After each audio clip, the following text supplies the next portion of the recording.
This series of presentations will help you understand what is happening behind the curtain when you use the web, email, or anything else through the internet. In this presentation, we look at how other protocols sit on top of TCP/IP, the Transmission Control Protocol and the Internet Protocol. Protocols can sit on top of one another. After a handshake, there are more protocols that let a conversation build to a more and more meaningful exchange. All internet communication is end-to-end.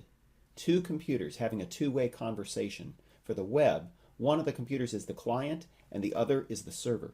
Remember that the two-way arrows shown in this diagram actually involve other computers along the way, as you experienced in an earlier activity, passing messages along from one end of the connection to the other. You're familiar with the client end, the applications like Safari, Internet Explorer, Firefox, and Chrome. You type in a URL that contains a domain name. Your client application gets the IP address for the server using the DNS. Then, your client opens a connection to the server. The client sends packets addressed to the server using the IP address, and the server sends packets addressed back to the client. A server program is usually called a daemon, and it runs on the server computer.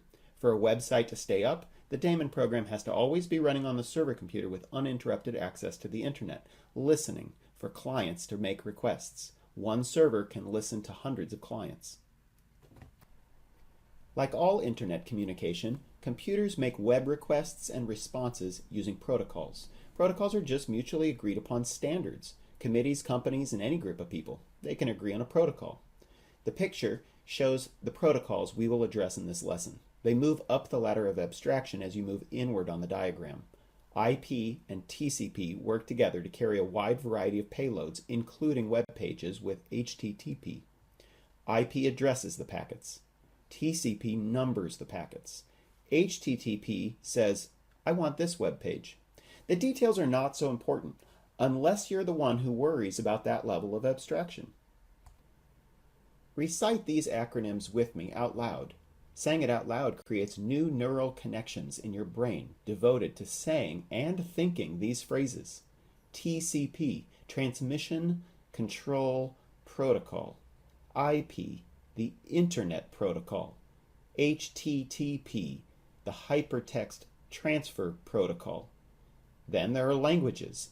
HTML, Hypertext Markup Language, and CSS, Cascading Style Sheets. Ultimately, the goal is to exchange information between client and server. A web server sends content in the form of text, represented in binary as UTF-8 typically. The text has to be embedded inside HTML tags, shown here, for describing the content. On most web pages, the HTML also includes islands of CSS to tell the browser how to render the content, and JavaScript for making the content interactive. We'll look at those languages later. But that web content has to get from one machine to another. Any two computers on the internet can exchange packets with each other. The protocols that let them do that carry web data or any other data. The protocols that get these data from one computer to another are IP and TCP. The TCP/IP suite works together to carry a wide variety of payloads, including HTTP. IP addresses the packets. TCP numbers the packets. HTTP, one of the possible payloads, says, I want this web page, or here's that web content. The payload of the packets could have been an image, and the TCP/IP packet could have contained some other payload instead of HTTP. Maybe it's email. So what do all these protocols look like? IP takes care of the addresses. The client says, I'm 4.5.6.7, and I'm talking to 2.9.0.255. In the TCP header, the client adds, I want a web page. The server, who is 2.9.0.255, says, okay, I'm listening. The client says, okay, I'm listening too. That was the TCP handshake. More on that in a bit. But the client also puts a payload in the TCP/IP packet. The client follows HTTP protocol and says in the HTTP header, what I want is in the animals directory, and it's called elephant.jpg. The server says, I've got that web object. Here is the first of 92 parts of it.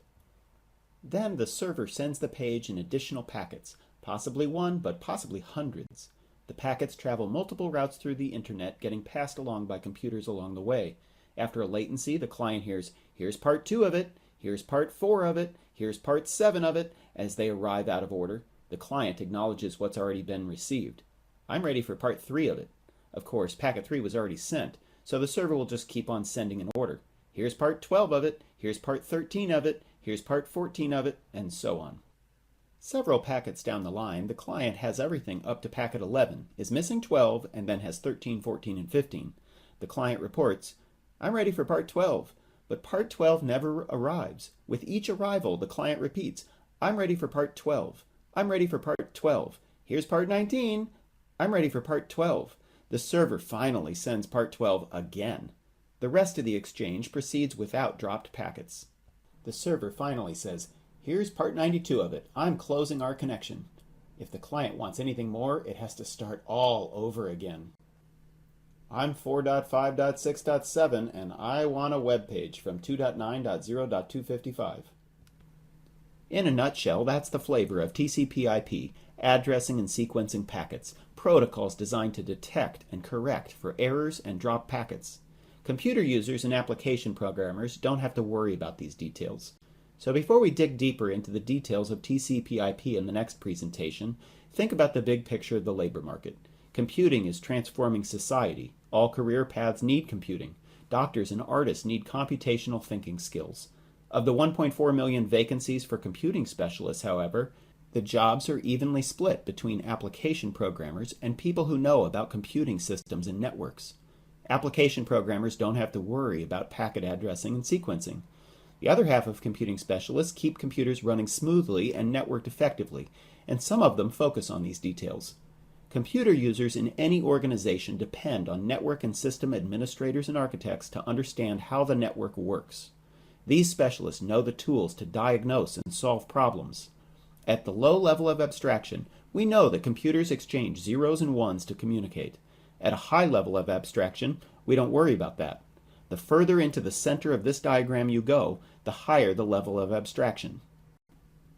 In the final presentation in this series, we'll dig down to the bits and bytes of the TCP/IP protocols.